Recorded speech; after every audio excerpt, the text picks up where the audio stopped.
નમસ્કાર મિત્રો આજની વિડીયોમાં વાત કરીશું દેશ અને દુનિયાના સુપરફાસ્ટ સમાચારની। સૌપ્રથમ વાત કરીએ તો પીએમ મોદીએ ગાયોને ચારો ખવડાવ્યો છે। ઉત્તરાયણ પર દાન પુણ્યનું અનેરું મહત્વ હોય છે। આ દિવસે ગાયોને ચારો ખવડાવવાનું મહત્વ પણ હોય છે। પીએમ મોદીએ પણ સોશિયલ મીડિયા એક્સ પર તેને લગતી પોસ્ટ શેર કરી હતી, જેમાં તેઓએ મકર સંક્રાંતિના અવસર પર તેમના નિવાસસ્થાને ગાયોને ચારો ખવડાવ્યો હતો।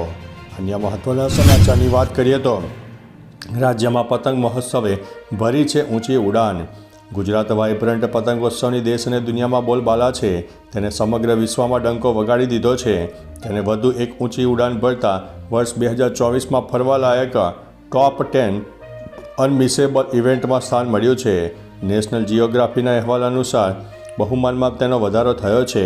પતંગોત્સવ રાજ્યના દરેક શહેરમાં યોજવામાં આવી રહ્યો છે। દેશ અને વિદેશથી દર વર્ષે મોટા પતંગબાજો તેમાં ભાગ લેવા માટે પણ આવતા હોય છે। અન્ય મહત્ત્વના સમાચારની વાત કરીએ તો ફેબ્રુઆરી માસમાં ઉજવાશે ઉત્તરાયણ। ખગોળશાસ્ત્રીના જણાવ્યા અનુસાર સૂર્યની ગતિ દર વર્ષે 20 સેકન્ડ વધતી હોવાથી આગામી 5000 વર્ષ બાદ મકર સંક્રાંતિનો તહેવાર ફેબ્રુઆરીમાં ઉજવાશે। સમ્રાટ હર્ષવર્ધનના સમયમાં 6ઠ્ઠી સદીમાં ઉત્તરાયણનો તહેવાર 24મી ડિસેમ્બરે ઉજવાતો હતો। સૂર્ય દર વર્ષે 21મી ડિસેમ્બરે સાયન ગતિએ મકર રાશિમાં પ્રવેશ કરે છે। આથી સાયન મકર સંક્રાંતિ 21મી ડિસેમ્બરે ઉજવાય છે અને જે દિવસથી સૂર્ય ઉત્તર તરફ ખસતો હોવાથી ઉત્તરાયણ પણ ઉજવાય છે। તો ચાલો મિત્રો, ફરીથી દેશ અને દુનિયાના સુપરફાસ્ટ સમાચાર લઈને મળતા રહીશો। ત્યાં સુધી અમને રજા આપશો। નમસ્તે।